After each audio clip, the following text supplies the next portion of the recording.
Okay, so Donald Trump is now officially president of the United States, of course, for the second time, and the second president to serve two non-consecutive terms. Of course, the last being Grover Cleveland, and today he gave his inaugural address. And I thought that really, compared to American carnage in 2017, it was really a self indictment on much of the ideals that he really claimed to support in his 2016 campaign, in my opinion, because really what that was based off of was this talk about these elites and these unknown figures at the head of the parties and the super PACs.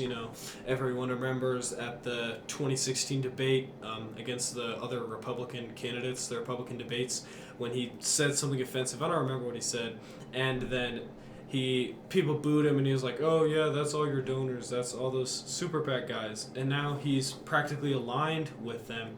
And I remember him talking about the Palisades fires and talking about people losing their homes and talking about some rich people and saying, like, some of these people are here with us today. And in American Carnage back in 2017, he was talking about these elites in Washington sort of benefiting from this system that had been created. I remember him saying, sort of paraphrasing, but the people in Washington have been reaping the fruits of their labor or whatever, and the common American person hasn't. And now those people that he was talking about back in 2017 and what he ran on are sort of the people that he's running with now. Mark Zuckerberg, Jeff Bezos, Elon Musk. If you watch the inauguration, when I was watching the inauguration, you notice many of these tech oligarchs and many of these people that aren't even really supposed to be inside of the government, uh, besides Elon Musk, of course, like Mark Zuckerberg, they're all up in front of people who actually are in the government. You're like Doug Burgums and Marco Rubio. So I really thought that it was some serious backtracking on what he originally ran on, and I think it was also a little less coherent. With his speech, he went on to talk about renaming the Gulf of Mexico to the Gulf of America, and of course, taking over Greenland and taking over the Panama Canal. And you could say that that's just sort of pandering to his base and doing what he always does, but I really just don't think that that has place there. It obviously, in my opinion, does not compare to his originally 2017 speech. As much as I do dislike Donald Trump and his policies, I do think that much of what he said in that 2017 speech is 100% true. And with this, he's now just going back on it. And obviously, I don't ever really thought that he believed that, but he convinced people that he did. I remember back in like 2021. I'll let you talk in a second here, but I remember back in 2021 talking to my dad, I think it was, and he was talking about Donald Trump's appeal to the average voter, and he was talking about this corruption, which he was like open about, saying that he had used it before. And this corruption, debating Hillary Clinton, like, I've used this corruption before. I've done this and so have you, so don't lie to the American people.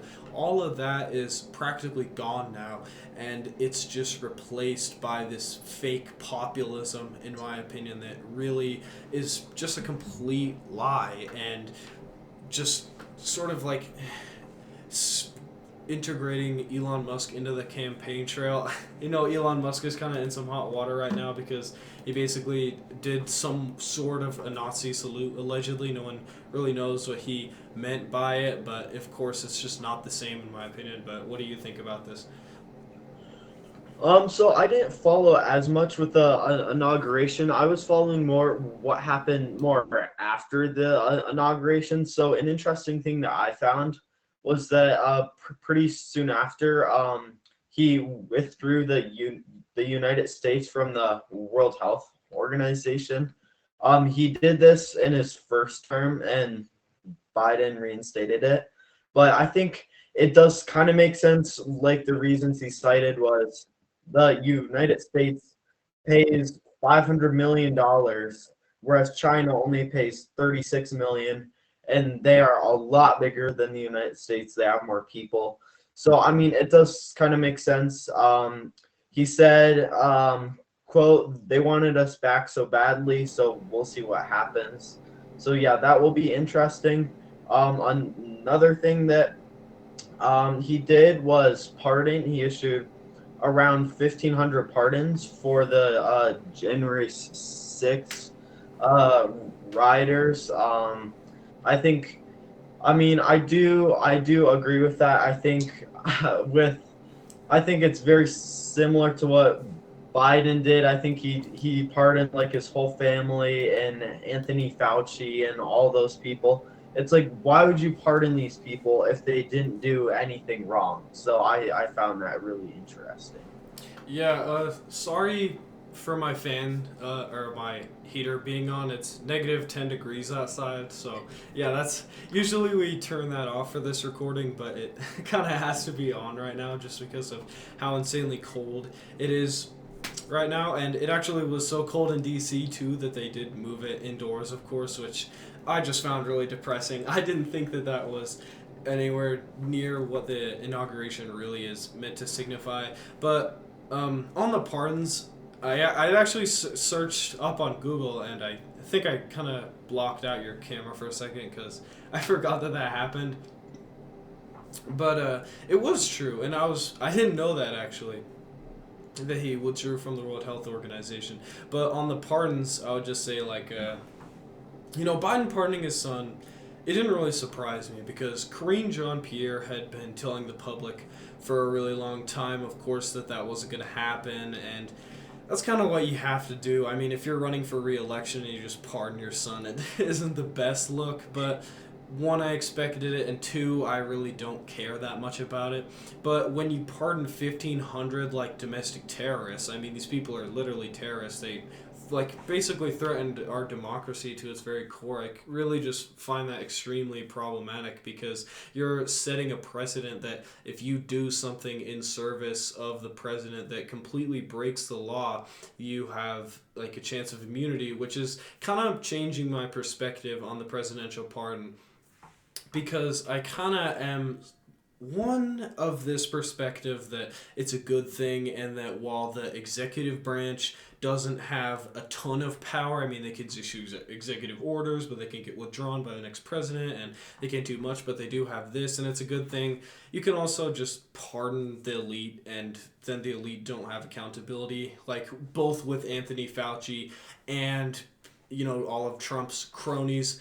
And so I'm kind of beginning to reconsider this whole pardon system because I know I was kind of thinking before that, well, it doesn't really matter that much because it doesn't really matter that much when you're pardoning someone like Hunter Biden. But when it gets to a point where the executive branch just doesn't have a check on their power, it has started becoming problematic in my opinion on both sides of the aisle. But on this inauguration, I think he did make a bunch of announcements.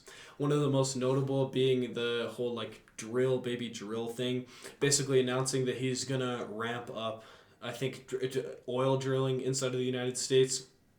And he also, I was watching this on the news a couple hours ago, just withdrew from the Paris Climate Accords in an executive order, and in another executive order sent a letter to the United Nations withdrawing from the climate accords, the Paris Climate Accords. So I also think that that's definitely an alarming direction that this administration is going in because, of course, climate change, whatever you think about the Paris Climate Accords, is like a fundamental threat to all of humanity. And these oligarchs, these billionaires, these Exxon guys kind of want to have it both ways. They don't want their houses in LA to burn down. They don't want the temperature to increase. They don't want the sea ice to melt. Well, some of them do because it's easier to transport oil. And I mean, that was kind of leaked back in I think the 1970s when it came out that Exxon was fully aware of that, but then they just decided to increase it so that it would be easier. But that's a whole different story. But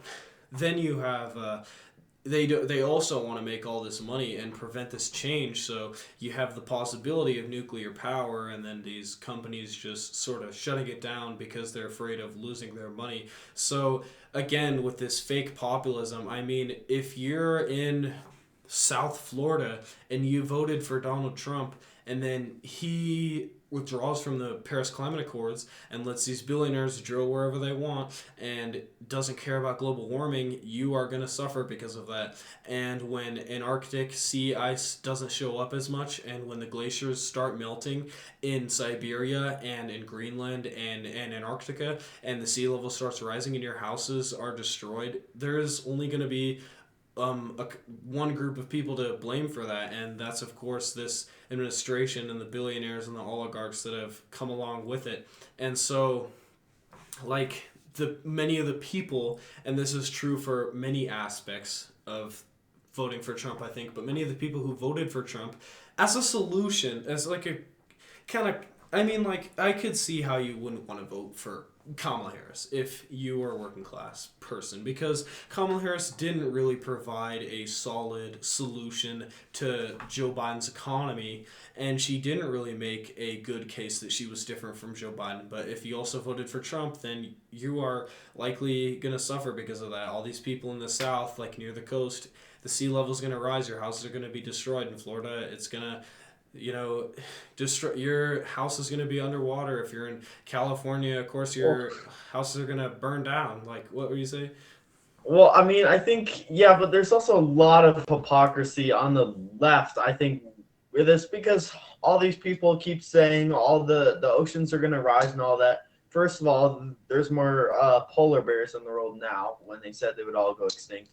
But besides the point, then all these people, they're buying like oceanfront property and all this while preaching on the effects of climate change. Like, I think they focused on, yeah, so let's see, yeah, I just feel like there's a lot of hypocrisy on the left about, oh yeah, we support all of these things and things like that, and yet when it comes down to it, we see where those policies got us with both the Biden administration and the California fires. We saw the devastation, all the things that could have easily been done to protect it, all of the DEI initiatives instead of focusing on the fire. So I think, yeah, just, I mean, yeah, lots of hypocrisy, I think, as far as that goes. Okay, so I just searched this up, and apparently there is less polar bears than there used to be, but it might not be by a lot or something. But I mean, I think that is more. I think that's more of an indictment on the liberal elite and less on people that are really advocating for climate change. Because if you think about the average person that's advocating for climate change, they're not really buying these oceanfront properties. But if you think about these, like I said earlier, like a dino or a Democrat and name only someone that, or someone that says they care about climate change, but then they go buy this oceanfront property. I mean, they're all bought out. Like Nancy Pelosi's bought out. These Democratic elites obviously don't care about the climate. How much does Joe Biden really care about climate change? I wouldn't think likely that much. But it's like, I would think of it more as like a people, like really people, Democratic voters that are trying to vote for change. If you vote for Trump, you get oligarchs. If you vote for Biden, you get someone that doesn't care.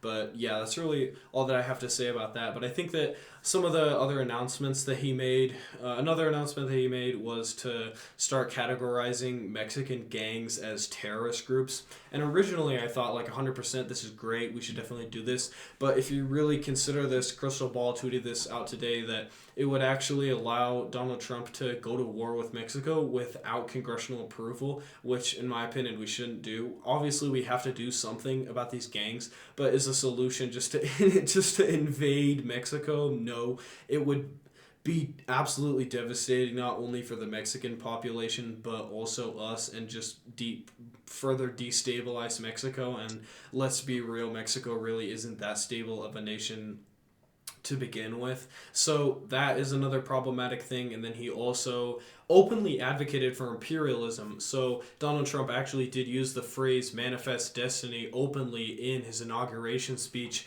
which is the first time that that's happened in I think more than 100 years. Basically, like sort of like a war cry in a somewhat of a sense. It's just openly calling for imperialism in these nations. And, how likely is it that Donald Trump is going to be able to buy Greenland? I don't know. Maybe he will. How likely is it that he's going to be able to control the Panama Canal? I don't know. Maybe he'll be able to get some control over it. But I just think it's really reckless and also kind of incoherent. Like I said earlier, I think that this inauguration speech was definitely much more incoherent than his last one. His last one had heroes and villains, which is extremely necessary if you're trying to create coalitions as a politician like Bernie Sanders did in 2016.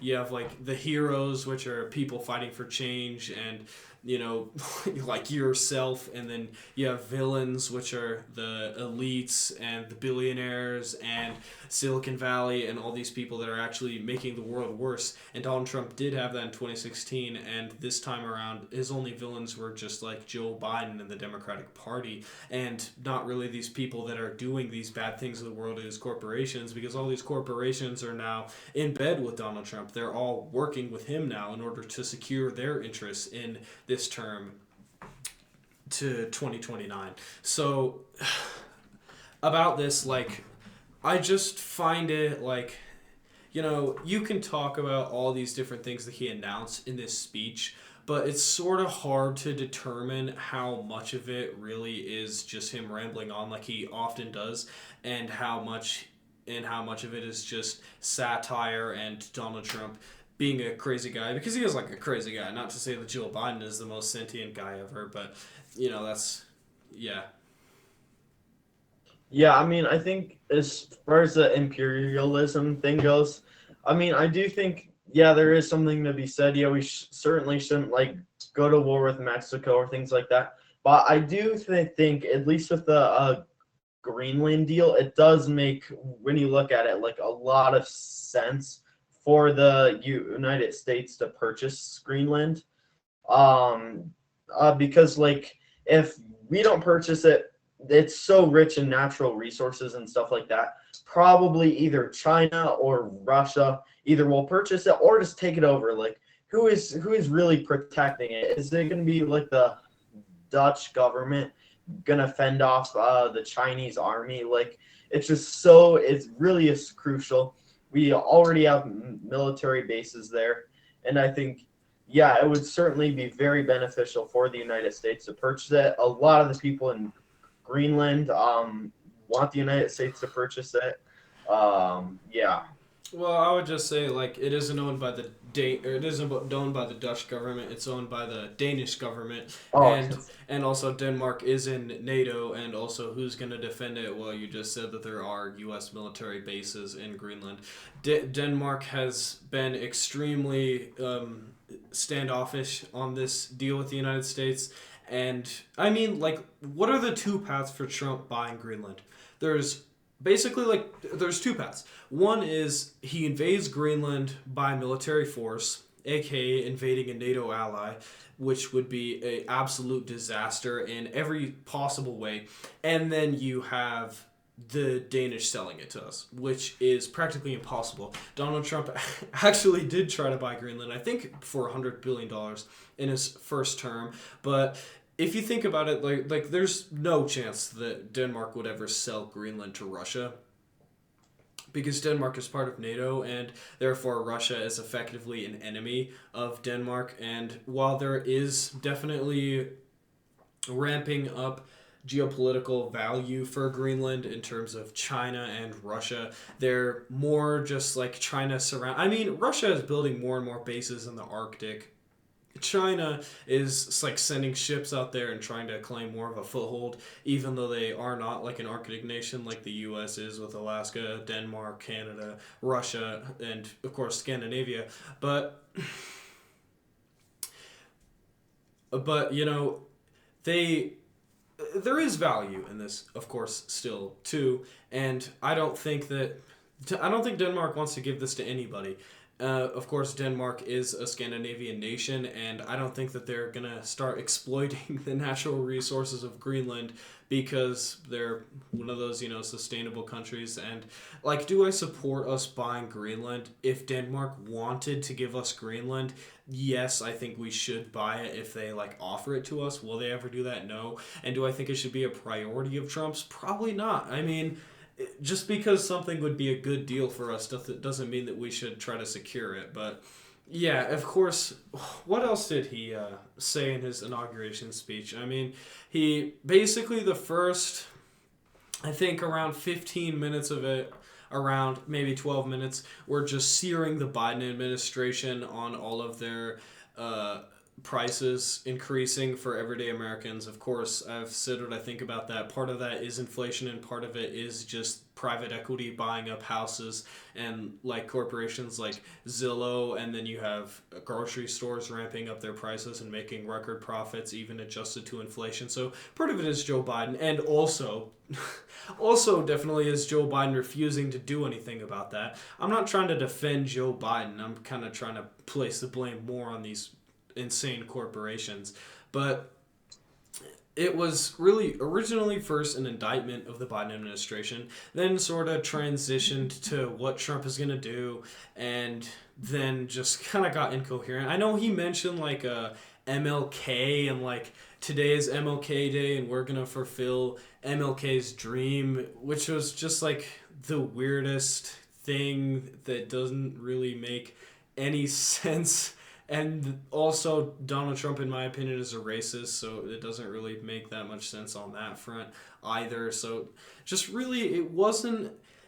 Wait, how is he a racist? Well, back when he was only in real estate, his corporation was found to have been openly discriminating against black and brown people when selling their apartment space, and they literally fought that in court for 20 years, and he was basically able to get off because when segregation ended, the Department of Justice, like the government, was basically going out and making sure that these companies weren't doing this and they weren't discriminating against black people, and they found Trump's real estate business to be doing that, or it was his dad's, and he also owned like part of it and he was managing a lot of it, and he just like fought that in court basically for like years and years and years and years and years, so he didn't have to say he was technically guilty. So I would say that, but it's pretty obvious in my opinion that he was doing that.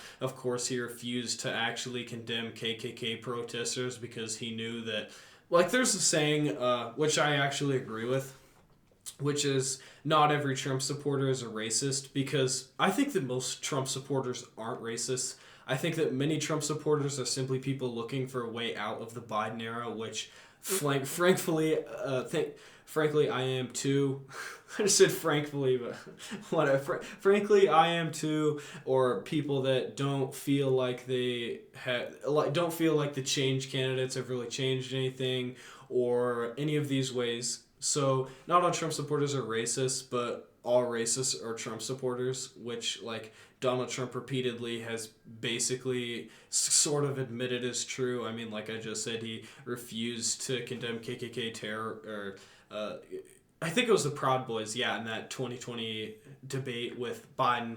Of course, famously, people will say like he meant something else. He obviously knew that he couldn't say that, because I'm pretty sure probably 100% of the people in the Proud Boys were voted for Donald Trump and voted for him in 2024 as well. And so, I mean, like, this guy's been out for years. I mean, like, do I really care about it in terms of like a personal way? Like, of course, there's racists in the world, but like policy wise, I would say it sort of. I mean, he literally asked if he could shoot Black Lives Matter protesters in the legs back in the BLM protests. And you remember that clip where he held up the Bible in front of all these protesters being tear gassed? That was a horrible moment for our democracy, and of course the Trump administration and the first Trump term. So yeah, that's really the justification that I would give for that. That's not really my main point. My point is this speech was less coherent. It was less really it was less of what made Trump in 2016. Like I have said so many times earlier, what made Trump Trump in 2016 was his indictment of the elite, because it was so genuine, because he is elite, and Donald Trump has never pretended not to be an elite. He was never a Mitt Romney going around in 2012 campaigning against Barack Obama wearing these shirts like pretending to be working class. He's always worn a suit. He's always made it clear that he is one of those people, and he tried to make it out like he's going to drain the swamp. He didn't, and now he can't say that he's going to, because he is the swamp. His congregation of oligarchs is the swamp, and his entire administration, or most of his administration, is now effectively the swamp. Of course, there's some people like Sriram Krishnan, which I think are fine, but overall, most of the people in his administration contradict his original running stance in 2016, so I just don't think it was able to deliver anywhere near the same impact that it did in 2017. I mean, I think that he really didn't need to like run on all of these things that he did in 2016, because Americans were truly fed up with the Biden administration. He They were just totally fed up. He really didn't. Yeah, again, he didn't need to run on all of these things, because America saw where Joe Biden got them, all of the inflation and all that. And again, part of it, again, yeah, wasn't Joe Biden, but just they saw where all of these sort of, I guess, liberal policies ended them up, and they wanted that to change. So Trump was able to, yeah, not even pretend to try to be working class, or be pretty much, he was able to have this oligarchy and still win, just because Americans were totally fed up with how things were. Yeah, I actually really do agree with that, because he was out openly campaigning with Elon Musk, and of course Mark Zuckerberg has made his shameless transition like straight to the right now, with him like going on Joe Rogan and talking about all this stuff, like this fake free speech jargon that Elon Musk likes to spread. But I mean, Elon Musk, while Elon Musk, I think, is a complete dork. I think he's a loser. I think he's like literally destroying our country right now. He's one of the main villains in America right now. He is. He has a pretty favorable opinion right now among the Republican Party, which is really surprising, and it would be really shocking to me to hear in like, well, in 2016 I was like 7 years old, but reflecting in like 2020, reflecting on this, that there could be open like the richest person in the world, and then also the Wall Street Journal decides not to, or the Washington Post, not the Wall Street Journal, the Washington Post decides not to endorse this election season, which is a crazy amount of backpedaling on what they are. I mean, they're democracy dies in darkness, and they're the resistance libs, and Elon Musk just decided not to endorse in fear that Trump would win, which he did, so I guess it was the correct decision. But he's out now doing this, and I guess the voters still didn't really care, because yeah, didn't really while Donald Trump did run on some of these things like, we're gonna end the war, we're gonna end these wars, like with Tulsi Gabbard, not really specifying on which wars, and or specifying on how he's gonna do it. We're gonna bring down prices, and we're going to do all this stuff. Most of that is just meant to signal that the Biden administration is over, which is what most Americans wanted. Joe Biden is leaving office with an approval rating that is basically like Trump's post January 6th, which is absolutely shocking how the person that was supposed to be the solution to Donald Trump and the solution to the Trump era and the person that was chosen in 2020 to face Trump and to end this chaos in COVID, which I think he did, to be fair, it was chosen to face him mainly because of that, and also because he was the person that was able to defeat Bernie Sanders in a primary, is just crazy. Yeah. So, what do you say? Yeah, yeah, I think that's about all I have to say. Do you have anything else? Yeah. So, we should probably talk on our next show about Joe Biden's resignation speech, but of course, this is a new era in America. You know, this is a new age where oligarchy. In my opinion, this really just signifies oligarchy becoming ever more present in the American government further than it has ever been before, with these stupid organizations like the Department of Government Efficiency. I want to show before we end this Elon Musk and that whole Hitler salute thing, allegedly, whatever it could be, but yeah. Okay, so.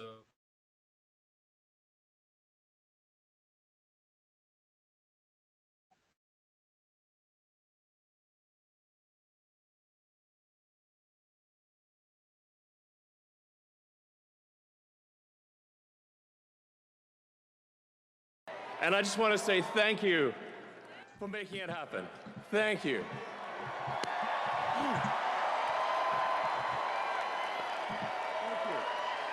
My heart goes out to you.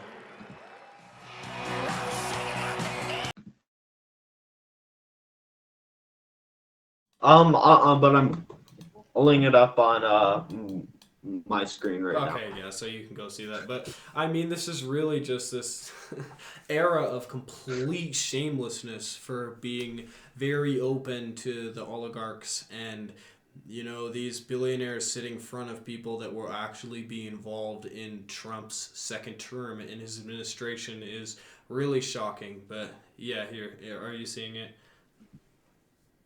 Yeah, yeah. Okay, so like yeah, that's really all that I have to say. But it's a crazy day for America, and of course, you know this the Democrats are gonna really have to reflect on their failures in 2024 and what they're gonna try to do in 2027 to win the midterms, because this was a not just indictment of course the Biden era, but an indictment of what the Democrats were meant to provide to people, and they completely failed that. I'll say this before I end. Like I said, Joe Biden was literally the solution to Donald Trump. He was the person that was supposed to end this era. And because he's a narcissist, like basically every president ever, of course, not to just. I mean, he is one of the most egotistical, narcissistic, and people and the biggest villains in modern American politics now because of what he has done. For he is the reason effectively that Trump got elected. I mean, if he were to have withdrawn from, if he would have never to sign up to this race and there was actually a democratic process, then we could have had RFK Jr. as a nominee and he could have faced Trump and Trump could have never had him as an ally. So they're going to have to really consider what they're going to do to try and win back the midterms and effective and in 2028 to win back the presidency, of course. But you know, it's not a happy day for me. I don't know if it's a happy day for you. For one piece of good news, the Palisades fire is now, I think, 59% contained. So that's a good thing for all the liberals and the conservatives out there, even if you're a Donald Trump who probably is hypocritical in that speech talking about the Palisade fires when he doesn't really want to help them. But yeah, that's really all I have to say. Yeah, yeah. All right, so thank you for listening to this and have a good night.